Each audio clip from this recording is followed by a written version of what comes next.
إلا بالله العلي العظيم. أعوذ بالله من الشيطان الرجيم. بسم الله الرحمن الرحيم. إن الله وملائكته يصلون على النبي يا أيها الذين آمنوا صلوا عليه وسلموا تسليما. اللهم صل على سيدنا نبينا مولانا محمد صلى الله عليه وسلم وآله وصحبه أجمعين. أما بعد. அளவற்ற அருளாளரும் நிகரற்ற அன்புடையதுமாகிய எல்லாம் அல்ல அல்லாஹ் சுப்ஹானஹு வ தஆலாவை போற்றி புகழ்ந்தவனாக, சாந்தியும் சமாதானமும் சர்தாரே நபீனா முஹம்மது நபி ஸல்லல்லாஹு அலைஹி வஸல்லம் அவர்கள் மீதும், அவர்களுடைய பரிசுத்தமான குடும்பத்தினர்கள், அவர்களை பின்பற்றி வாழ்ந்த சஹாபா பெருமக்கள், தாபீன்கள், தபஅ தாபீன்கள், மார்க்க பெரியார்கள், ஷேகுமார்கள், நல்லவர்கள், நாதாக்கள், சுஹதாக்கள், சாலிஹீன்கள், முத்தகீன்கள், குறிப்பாக உலகின் கடைசி நிலை முஸ்லிம் வரை அல்லாஹ் ஜல்ல ஷஅனுஹு தஆலாவின் கருணை மழை பற்றாக பொழியட்டுமாக என்ற பிரார்த்தனை செய்தவனாக ஆரம்பம் செய்கிறேன். ஒரு மிக பிரம்மாண்டமான ஒரு பொதுக்கூட்டம், ஒரு மஜ்லிஸ், ஏராளமான மக்கள் அங்கு கூடியிருந்தார்கள். அந்த இடம் அங்கு ஒரு ஆகச் சிறந்த ஒரு தவசீலர் உரையாற்றுகிறார்கள். அவர்கள் சுமார் ஹிஜ்ரி 525 ஆண்டு வாக்கில் பல்வேறு முறைகளை அவர்கள் மக்களுக்கு நடத்துகிறார்கள். அந்த உரை சுமார் 68 முறையாக தொகுக்கப்பட்டு ஃபத்ஹுர் ரப்பானி என்கின்ற தனி மிகப்பெரும் நூலாக வெளிவந்திருக்கிறது அரபில். அந்த உரையை நிகழ்த்தியது வேறு யாரும் அல்ல, கௌசுல் ஆலம் முஹித்தீன் அப்துல் காதிர் ஜீலானி கத்தஸல்லாஹு ஸர்ரஹுல் அஸீஸ் என்பவர். பொதுவாகவே நமக்கு ஒரு பார்வை இருக்கிறது, அவுலியாக்கள் அடக்கம் செய்யப்பட்டிருக்கக்கூடிய இடங்களுக்கு சென்று வரக்கூடியவர்களை பற்றி உண்டான ஒரு பொதுவான புத்தியில் கபரை வணங்குகிறார்கள் என்கின்ற ஒரு பொது பார்வை ஏதோ ஒரு வகையில் நம்மிடத்தில் பரவிவிட்டது. அந்த அவுலியாக்கள் என்று சொல்லக்கூடியவர்கள் மார்க்கத்திற்காக, மார்க்கத்தை நிலைநாட்டுவதற்காக தம்முடைய வாழ்க்கையை எப்படியெல்லாம் அர்ப்பணித்திருக்கிறார்கள் என்று அவர்களுடைய வரலாறுகளை தெரிந்து கொண்டு இது போன்று உண்டான அவதூறுகளை பரப்ப வேண்டும். வரலாறுகளை தெரிந்து கொள்ளக்கூடிய ஒரு மனிதன் அவுலியாக்கள் குறித்து எந்த இடத்திலும் தவறான கண்ணோட்டத்தை அவன் முன்வைக்க மாட்டான் என்பதை நாம் கவனத்தில் கொள்ள வேண்டும். மிகச்சரியாக கிபி 1065 ஆண்டு வாக்கில் ஈரானில் இவர்கள் பிறக்கிறார்கள். ஈரானில் ஜீலான் என்று சொல்லக்கூடிய ஒரு நகரத்தில் பிறக்கிறார்கள். அதே சமயத்தில் அவர்கள் 1077 ஈரானில் பிறக்கிறார்கள், ஜீலான் என்கின்ற நகரத்தில். கிபி 1165 ஆண்டு வாக்கில் ஈராக்கினுடைய பகதாதில் அவர்களுடைய மன்னரை அடக்கம் செய்யப்படுகின்றது. அல்லாஹ்வின் தூதர் ஸல்லல்லாஹு அலைஹி வஸல்லம் அவர்களுக்கு பிறகாக ஹிஜ்ரி 470 ஆண்டு வாக்கில் பிறந்து ஹிஜ்ரி 565 ஆண்டு வாக்கில் அவர்கள் வஃபாத் ஆகிறார்கள். இந்த இடைப்பட்ட காலகட்டத்தில் அவர்கள் மக்களுக்காகவும், சமூகத்திற்காகவும், மார்க்கத்திற்காகவும் ஆற்றியிருக்கக்கூடிய சேவைகள் ஏராளம். அதில் சில விஷயங்களை, 3 விதமான விஷயங்களை அல்லாஹ்வின் தூதர் ஸல்லல்லாஹு அலைஹி வஸல்லம் அவருடைய வாழ்க்கையினுடைய, அவர்களுடைய அடிச்சுவட்டை இவர்கள் பின்பற்றி இருக்கிறார்கள் என்பதை சுட்டிக்காட்டி நாம் இப்பொழுது காட்ட இருக்கிறோம். தியானம், உபதேசம், அதிசயம், இந்த 3 விஷயங்கள் அவர்களுடைய வாழ்க்கையில் ஏராளமாக நடந்திருக்கிறது. அதன் மூலமாக அவர்கள் மார்க்கத்திற்கு எப்படிப்பட்ட சேவைகளை ஆற்றி இருக்கிறார்கள் என்பதையும் நாம் பார்த்துக் கொள்ள வேண்டும். மிகச்சரியாக துல்லியமான முறையில் வரலாறுகளை தெரிந்து கொண்டிருக்கக்கூடியவர்கள் மிக நன்றாக விளங்கிக் கொள்வார்கள்.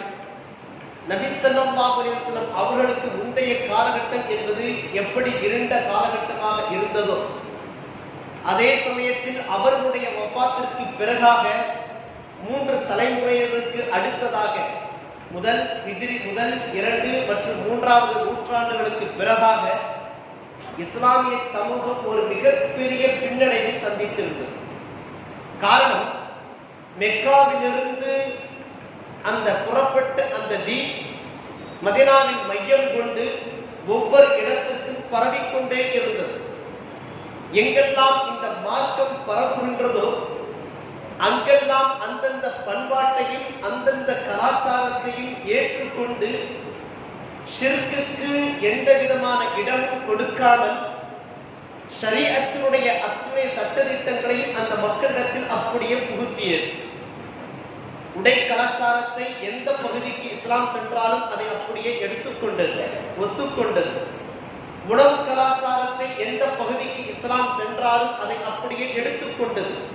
அவருடைய பண்பாடுகள் வழக்காறுகள் எதுவெல்லாம் இருக்கின்றதோ அத்தனையும் தாமும் அதை எடுத்துக்கொண்டு இதில் என்னென்ன மாற்றங்கள் எல்லாம் இருக்கிறதோ அந்த மாற்றங்களை மட்டும் அந்தந்த மக்களுக்கு சொன்னதால் இஸ்லாம் உலகெங்கும் வியாபித்திருக்கிறது.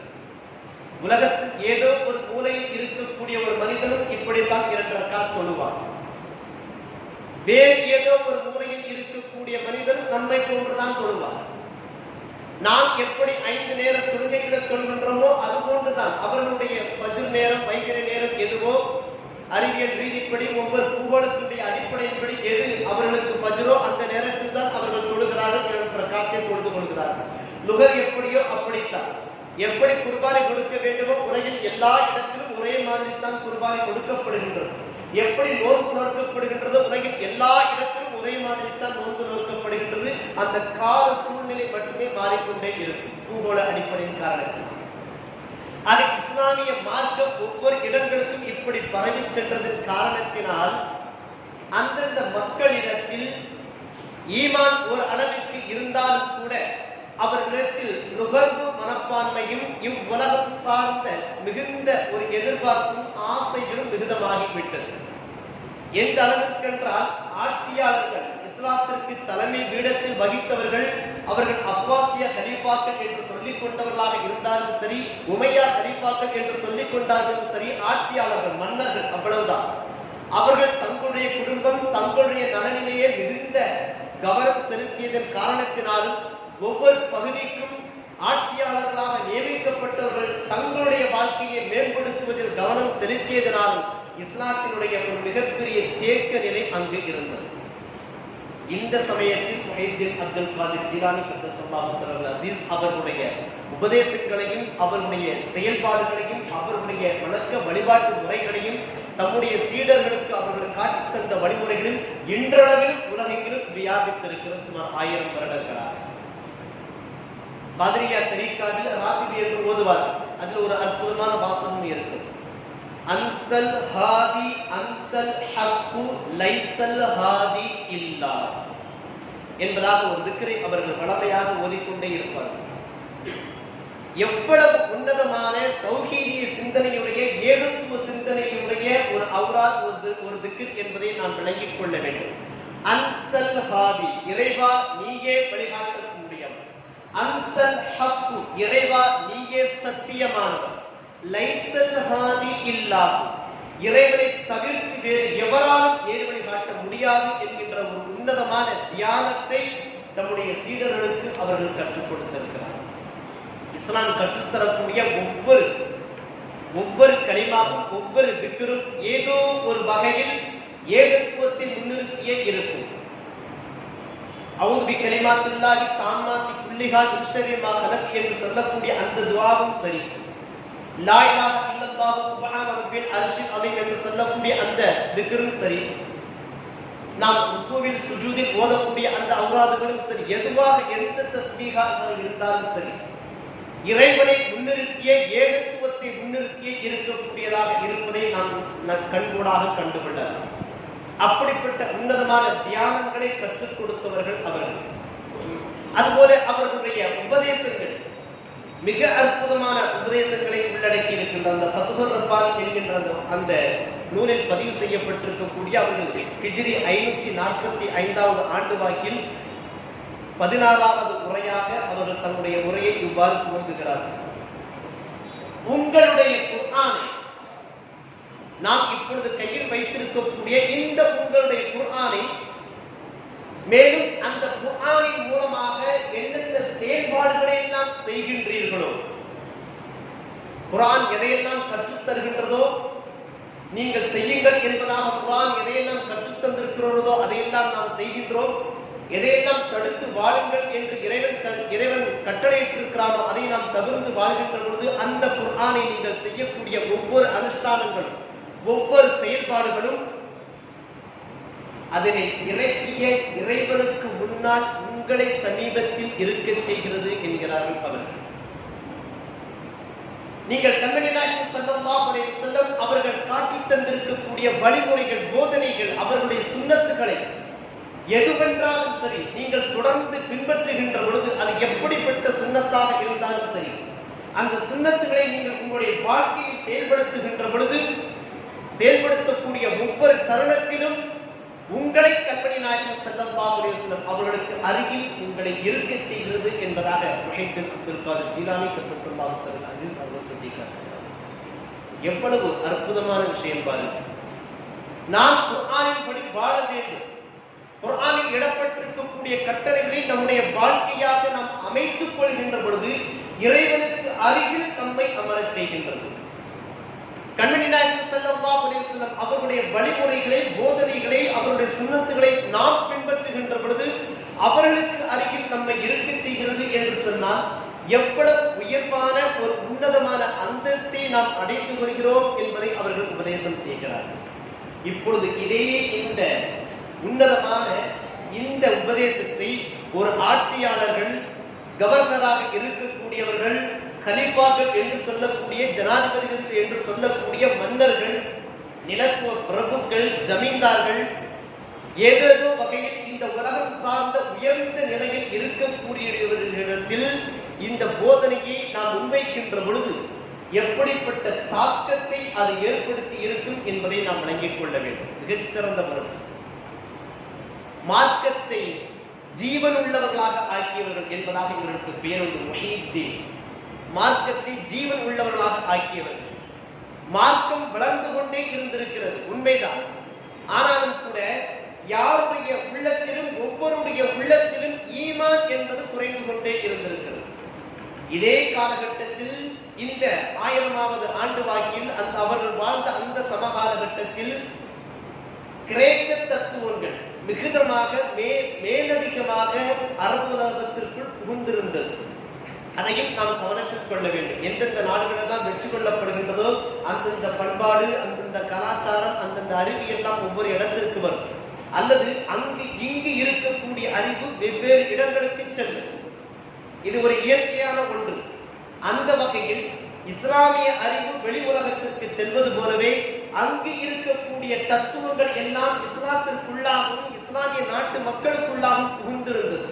எதை நோக்கினாலும், எந்த விஷயத்தை நோக்கினாலும் தத்துவ ரீதியாகவும் அறிவியல் ரீதியாகவும் அறிவு ரீதியாக தொடர்ந்து சிந்தித்துக் கொண்டே இருந்திருக்கிறார்கள். அறிவு ரீதியாக, தத்துவ ரீதியாக சிந்திப்பது என்பது எந்த விதத்திலும் தவறு கிடையாது. ஒரு காலம் அது ஈமானை விடக் கூடாது என்பதில் அவர்கள் மிகுந்த எச்சரிக்கையோடு இருந்திருக்கிறார்கள். அதனாலேயே அவர்கள் காட்டித் தந்திருக்கக்கூடிய, அவருடைய வாழ்க்கையில் காட்டித் தந்திருக்கக்கூடிய அதிசயங்கள் என்று சொல்லக்கூடிய, கராமத் என்று சொல்லக்கூடிய அற்புதங்கள் நமக்கு அதை எடுத்து காட்டுகின்றது. இரண்டே வித்தியாசம் தான். நபிமார்கள் அலைஹிஸ்ஸலாத்து வஸலாம் அவர்கள் காட்டிய அற்புதங்கள் அனைத்தும் முஅஜிஸா என்று சொல்லக்கூடிய அற்புதங்களாகும்.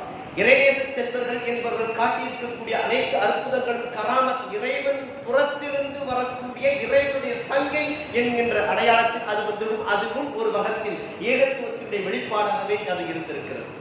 ஆகவே முஹைத்தின் அப்துல் காதிர் ஜீலானி கத்தஸல்லாஹு ஸல்லல்லாஹு அஸீஸ் அவருடைய வாழ்க்கையில் நடந்த ஒரு விஷயம். அவர்கள் காட்டில் அவர்கள் தவத்தில் ஈடுபட்டிருந்திருக்கிறார்கள்.